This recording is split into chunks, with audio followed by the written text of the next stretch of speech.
നമസ്കാരം, വെട്ടൻ ന്യൂസ് ക്യാപ്സിലേക്ക് സ്വാഗതം. എന്റെ ഇഷ്ടങ്ങൾ എന്റെ ഫാമിലിക്ക് അറിയാം. Family wedding centre.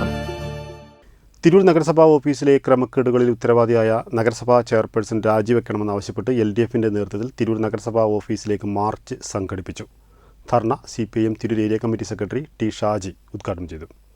Tirur taxi stand പരിസരത്ത് നിന്ന് ആരംഭിച്ച മാർച്ച് നഗരം ചുറ്റി നഗരസഭാ ഓഫീസിന് മുന്നിലെത്തിയപ്പോൾ പോലീസ് തടഞ്ഞു. തുടർന്ന് പ്രവർത്തകരും പോലീസും തമ്മിൽ ഉന്തും തള്ളുമുണ്ടായി. പ്രവർത്തകർ ചെറിയ ഗേറ്റ് തള്ളി തുറന്ന് നഗരസഭാ ഓഫീസിലേക്ക് ഇരച്ചു കയറി.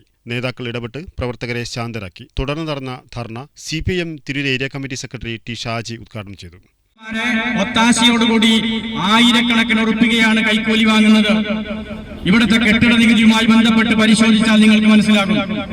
2014 മുതലുള്ള കെട്ടിട നികുതിയുടെ കുടിശ്ശിക ഈ കഴിഞ്ഞ 2003 വരെ അടച്ച ആളുകൾക്ക് പോലും അയച്ചുകൊണ്ടിരിക്കുകയാണ്.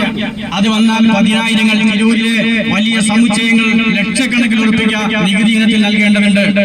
അവരിൽ നിന്ന് കൈക്കൂലി വാങ്ങുന്നതിന് വേണ്ടി ഈ തിരൂർ മുനിസിപ്പാലിറ്റിയിലെ താമസക്കാരനായ ഒരു ജീവനക്കാരൻ ഉൾപ്പെടെയുള്ള ആളുകൾ കൈക്കൂലി വാങ്ങുന്ന കേന്ദ്രമാക്കി അവരുടെ സാമ്പത്തിക നേട്ടത്തിനു വേണ്ടി അവരുടെ പോക്കറ്റ് വീർപ്പിക്കുന്നതിന് വേണ്ടിയുള്ള സമീപനം ഈ ഭരണസമിതിയുടെ ഒത്താശയോടുകൂടി നടക്കുക.